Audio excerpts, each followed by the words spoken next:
Ini buat semua teman-teman yang mengalami telat bayar pinjol. Ini saya sampaikan ya buat teman-teman semuanya gitu loh. Yang sulit itu gak ada teman-teman. Gak ada yang sulit. Walaupun Anda bilangin Anda itu mengalami telat bayar di pinjol besar, di pinjol-pinjol legal gitu loh. Mungkin pemikiran Anda selalu tertumpu bahwasannya Anda akan diproses ke jalur hukum, bahwasannya Anda akan didatangi debt collector. Karena didatangi debt collector itu kan suatu yang sangat menakutkan ya. Karena yang Anda pikirkan seketika itu adalah ketika debt collector datang ke rumah, otomatis mereka memberikan Anda apa namanya ini, mempermalukan gitu loh, mempermalukan, mungkin mereka akan bertindak anarkis dan segala macam gitu. Padahal teman-teman semuanya gitu loh, yang Anda pikirkan itu salah gitu loh, karena Anda terlalu percaya dengan pemikiran buruk gitu loh. Harusnya teman-teman semuanya di tengah situasi seperti ini, kalau memang menyatakan sudah tidak mampu bayar, sudah tidak sanggup bayar, hal yang harusnya Anda lakukan adalah bagaimana caranya Anda berdamai dengan diri sendiri. Percayalah sama saya teman-teman.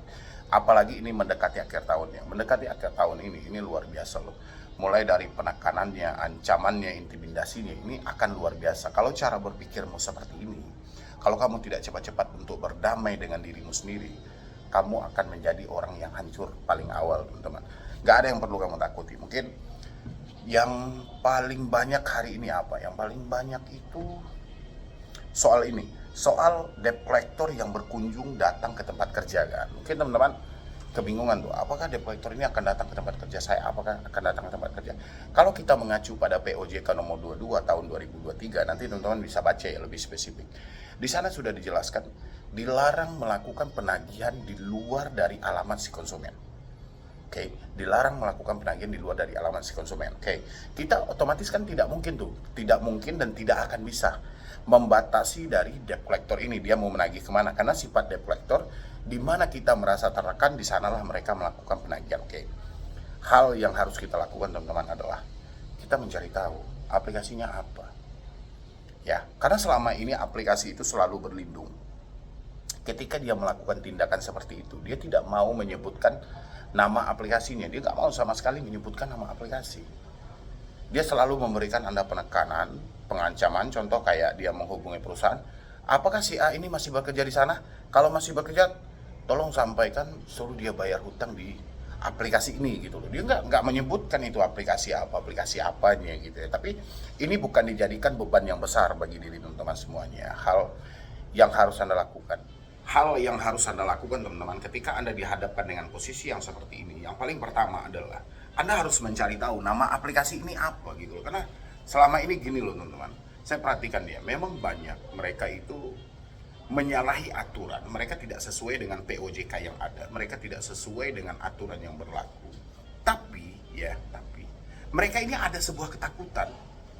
Ya, di satu sisi mereka ini ingin mematuhi aturan yang ada, tapi di sisi lain mereka selalu memakai cara yang seperti ini. Cara yang seperti ini mereka pakai. Bukan kita salahkan mereka juga, tidak gitu. Tapi memang dari diri teman-teman yang selama ini membiarkan hal itu terjadi gitu. Contoh hal itu terjadi. Ketika Anda sudah diancam, ketika Anda sudah diintimidasi, Anda selalu bayar kan?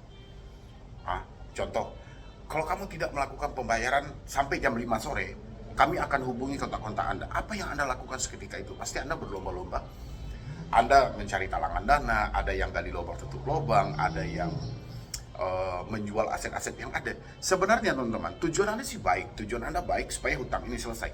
Tapi gara-gara inilah ancaman itu selalu dipakai. Ya, harusnya ketika Anda sudah diancam, ketika Anda sudah diintimidasi, Anda jangan buru-buru mencari talangan dana gitu loh. Ya, karena kalau Anda sudah diintimidasi, Anda sudah diancam, ya habis itu Anda mencari talangan dana, percayalah, hal ini akan dilakukan berulang-ulang kali kepada orang berikutnya. Makanya saya bingung juga gitu loh, kenapa debt collector setiap kali dilandasi dengan caci maki, ancaman, intimidasi. Ternyata teman-teman semuanya yang membuka peluang gitu loh. Anda diancam dulu baru bayar, dipermalukan dulu baru cari talangan dana, diintimidasi dulu baru Anda jual-jual aset. Sehingga ini sebuah keberhasilan loh, sama kayak ilmu marketing gitu loh. Marketing dia kan belajar setiap hari gitu. Jadi di mana ada peluang, ya mereka akan hantam di posisi itu. Seperti apa? Mereka briefing dan ini peluang yang besar, mereka akan hantam. Dan begitu juga dengan debt collector. Debt collector akan melihat celah. Ketika dia menemukan satu celah itu dan Dia beranggapan, wah ini akan berhasil loh. Ternyata ini berhasil loh. Makanya dipakai terus-menerus. Anda sadar nggak sih teman-teman? Setiap hari debt collector hanya melakukan ancaman satu aja. Ya satu aja. Dia bilang ini, Anda tidak melakukan pembayaran, kita akan limpahkan data Anda kepada pihak ketiga. Ya, Anda tidak melakukan pembayaran, kita akan limpahkan data Anda kepada pihak ketiga. Bayangin, mendengar kata itu, apa yang terjadi dalam pemikiran Anda? Anda kalau sudah mendengar pelimpahan data kepada pihak ketiga, pasti pemikiran Anda selalu, wah dia datang ke rumah nih, nanti orang tua saya tahu gimana, nanti suami saya tahu gimana, teman-teman saya tahu gimana. Dan inilah sebenarnya poin dari pinjol. Asal Anda tahu, ketakutanmu kesuksesan bagi pinjol, tapi keberanianmu kehancuran bagi pinjol. Semakin kamu takut, semakin besar peluang kamu akan dihancurkan. Selama ini yang mengakibatkan kamu gali lubang tutup lubang itu karena apa? Bukan karena hutangmu, tapi karena ketakutanmu. Ya, makanya hutang dari satu aplikasi jadi dua, dua jadi tiga, tiga jadi empat. Gitu. Ini karena ketakutan. Ketakutan dilandasi karena apa? Karena didatangi debt collector. Ini yang memicu, dan inilah yang sebenarnya harus teman-teman atasi semuanya gitu loh. Ini nggak bisa lagi Anda biarkan seperti ini teman-teman. Apalagi ini mendekati akhir tahun ya. Saya nggak mau nanti kecolongan lagi gitu loh. Karena gini loh. Dulu di akhir tahun 2024 saya masih ingat. Ada dua keluarga yang nekat mengakhiri hidup di akhir tahun 2024 teman-teman. Di daerah Kediri 1, di daerah Tangsel 1. Ya, dua-duanya diduga karena teroran pinjaman online. Kata dari pihak berwajib atau kata dari pihak kepolisian, kita akan lakukan penyelidikan. Ya, tapi apa yang terjadi sekarang? Apakah nama aplikasinya sudah ditemukan? Enggak, yang mati-mati aja gitu loh. Kayak gitu teman-teman. Jadi jangan jadi orang yang merugi. Jadi jangan menjadi orang yang merugi karena ketakutanmu terlalu berlebihan. Ya, ingat moto solusi utang. Ingat aja moto solusi utang. Lebih baik malu sesaat daripada hancur selamanya. Gak apa-apa. Datamu disebar sehari, 2 hari, seminggu, 2 minggu, hilang. Daripada kamu gali lubang tutup lubang tanpa henti. Dan ini akan mengantarkanmu pada kemiskinan yang sangat luar biasa. Paham ya teman-teman? Saya gak peduli Anda mau bilangin, bang, saya ini galbay di rupiah cepat misalnya gitu. Saya galbay di kredit pintar. Saya galbay di adapun di Samir dan lain sebagainya, ya terserah selagi mereka pinjol. Anda telat bayar. Ya saat ini Anda telat bayar karena keadaan Anda. Jangan sampai gali lubang tutup lubang. Itu aja yang saya tekanin. Jangan sampai gali lubang tutup lubang. Karena kalau Anda ikuti gali lubang tutup lubang, Anda akan berada di titik Anda akan benar-benar hancur. Ya sama saya, Anda akan gak ada teman-teman. Ya, bayangin yang terbaru saya bikin video sekitar beberapa hari yang lalu. Ternyata masih ada orang yang meminjam lebih dari 3 aplikasi. Padahal sudah ada COJK nomor 19. Yang mana di COJK nomor 19 menjelaskan, satu orang maksimal 3 aplikasi. Satu orang maksimal 3 aplikasi. Dan habis itu kan keluar lagi tuh aturan terbaru dari OJK. Aturan terbaru dari OJK menyampaikan, pinjol wajib memakai slip. Ya, sesuai dengan POJK nomor 11 tahun 2024. Yang mana sebelum pinjol menentukan calon nasabah harus cek dulu slip. Ya, rasa saya hal itu belum berlaku sampai detik ini teman-teman gitu loh. Kalau memang itu berlaku sampai detik ini, nggak ada dong orang yang mengalami telat bayar lebih dari batas maksimal yang ada. Nggak ada dong orang yang minjam pinjol lebih dari batas maksimal. Ya, ternyata aturan itu tidak berlaku. POJK nomor 22, COJK nomor 19 itu nggak berlaku. Sekarang keluar lagi tuh POJK tahun 2025 ini gitu loh. Saya belum membaca ketentuannya itu seperti apa karena terlalu banyak aturan ini dibikin. Terlalu banyak gitu loh. OJK terlalu banyak membentuk aturan sehingga OJK lupa aturan mana ini ya yang dilanggar, apakah sudah dipatuhi, dan OJK hanya membaca data yang ada gitu. Ya, yang jelas teman-teman semuanya, di pinjol apapun, di pinjol manapun, selagi Anda sudah menyatakan tidak mampu karena faktor kehidupan, saya berharap teman-teman semuanya, jangan ada yang gali lubang tutup lubang. Jangan ada yang ketakutan soal DC datang ke rumah.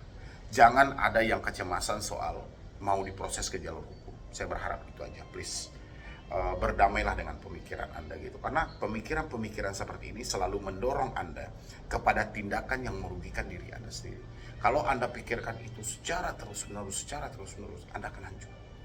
Ya, saya setiap live itu selalu dibanjiri dengan pertanyaan gini. Bang, Esikes gimana?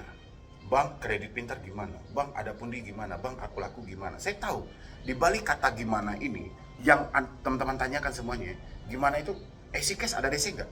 Aku laku ada DC nggak?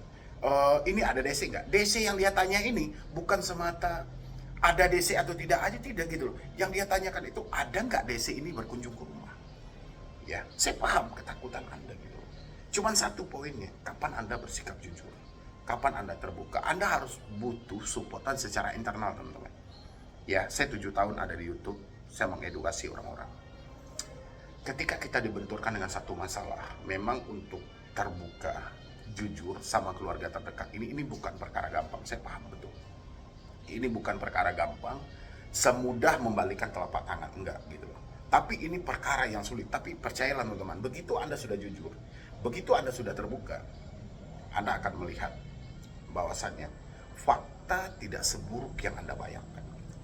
Mungkin Anda membayangkan ketika saya jujur sama orang tua, saya akan diusir dari rumah. Ketika saya jujur sama suami, suami akan menceraikan. Atau saya tinggal sama saudara ini, ketika saya jujur sama saudara, nanti saya tidak dianggap adik dan segala macam gitu loh. Tapi teman-teman, jangan terlalu percaya dengan pemikiran buruk. Ya, insya Allah badai pasti berlalu. Jujur dan terbuka, pahit di awal tapi menyelamatkanmu untuk jangka panjang. Meskipun daripada Anda berbohong hanya semata menyenangkan hati. Hari ini Anda berbohong, hari ini Anda berbohong, seakan-akan tidak terjadi apa-apa, tapi menjadi beban berat dalam hidup. Setiap hari kamu memikul rasa bersalah. Seandainya orang tua saya tahu, seandainya suami saya tahu, seandainya saudara saya tahu. Ya, ini beban berat yang terjadi secara terus-menerus dalam pemikiran. Jadi alangkah baiknya menjelang akhir tahun ini sudah tahun 2025 teman-teman semuanya. Sudah saatnya kita tidak perlu berbohong lagi, kita tidak perlu menutupi lagi.